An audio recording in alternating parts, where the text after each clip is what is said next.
నమస్తే, this is audio. Welcome to Red TV. So మీరు ఒక బ్రేకింగ్ న్యూస్ చూస్తూ ఉన్నారు. సౌదీ అరేబియాలోని రియాద్ అనే ప్రాంతానికి సంబంధించి ఒక తెలుగు వ్యక్తులు ముగ్గురు వ్యక్తులు మృతి చెందినట్లుగా తెలుస్తుంది. మరి ఈ విషయంలోని అసలు ఎలా మృతి చెందారు? దీనిలో ఎవరి పాత్ర ఉంది? అసలు ఎలాంటి సంఘటనలు వీరి ముగ్గురు మృతిని ప్రేరేపించాయి అనే విషయంలో మాత్రం ఇప్పటి వరకు ఎలాంటి నిజాలైతే బయటికి రాలేదు. బట్ వీళ్ళు ముగ్గురు కూడా తెలుగు ప్రాంతానికి చెందినవారు. ముఖ్యంగా ఆంధ్ర రాష్ట్రంలో ఉన్న రాజమండ్రి ప్రాంతానికి చెందిన వారిగా తెలుస్తుంది. అలాగే ముగ్గురు కూడా ఒకే కుటుంబానికి చెందిన వ్యక్తులు. తల్లి, తండ్రి, ఒక కుమారుడిగా కూడా ఇక్కడ డీటెయిల్స్ ప్రకారము తెలుస్తుంది.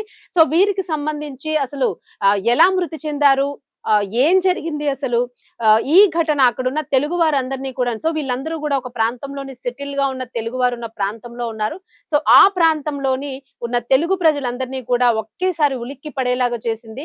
సో ప్రస్తుతం మనం చూసుకుంటే విదేశాల్లో చూస్తూ ఉన్నాము. ముఖ్యంగా అమెరికా, లండన్, రష్యా ఇటువంటి ప్రాంతాల్లో ప్రస్తుత పరిస్థితులు బాగోలేని నేపథ్యంలోని, టారిఫ్లు విధిస్తున్న నేపథ్యంలోని గన్ కల్చర్ పెరిగిపోతోంది. హత్యలు చేస్తూ ఉన్నారు. గన్స్ తో పేల్చేస్తూ ఉన్నారు తెలుగు వాళ్ళని, అలాగే ఇండియన్స్ ని అని చెప్పేసి మనం అనేక రకాల వార్తలు ప్రతిరోజు కూడా వింటూ ఉన్నాము. అలాగే అక్కడ యూనివర్సిటీలో చదువుతున్న విద్యార్థుల మీద కూడా అనేక రకాల హత్యాయత్నాలు జరుగుతూ ఉన్నాయి.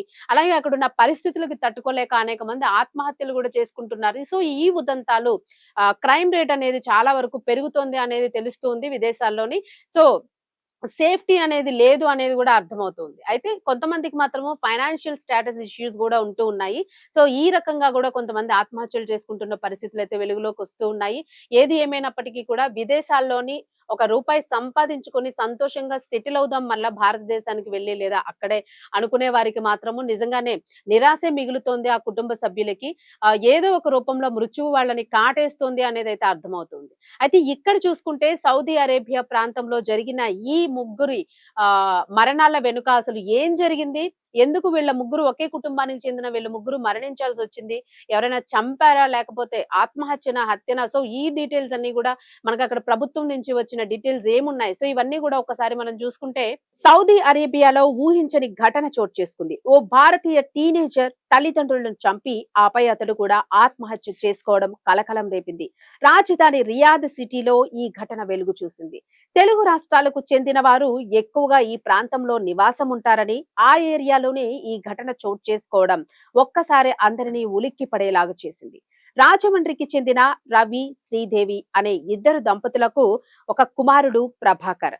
వీరు సౌదీ అరేబియాలో రియాద్ లో ఉంటూ ఉన్నారు. ఈ దంపతులకు ఉన్న ఒకే ఒక్క కొడుకు ప్రభాకర్ 12వ తరగతి చదువుతూ ఉన్నాడు. అంటే మన ఇండియన్ లో ఇంటర్మీడియట్ సెకండ్ ఇయర్. అక్కడ ఓ బ్యాంక్ లో రవి తండ్రి ఉద్యోగం చేస్తూ ఉన్నాడు.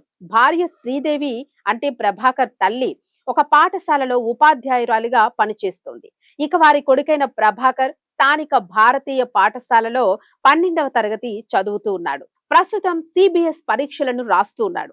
ఇక ఏం జరిగిందో తెలియదు కానీ గురువారం తల్లిదండ్రులను అత్యంత దారుణంగా కొడుకు ప్రభాకర్ ఆ తరువాత మరో ప్రదేశానికి వెళ్లి అక్కడ ఉన్న భవనం నుంచి దూకి చేసుకున్నాడు. తల్లిదండ్రులను చంపిన తరువాత ఆన్లైన్ లో తనకిష్టమైన భోజనాన్ని తెప్పించుకుని తిన్నాడని స్థానిక పోలీసులు చెబుతూ ఉన్నారు.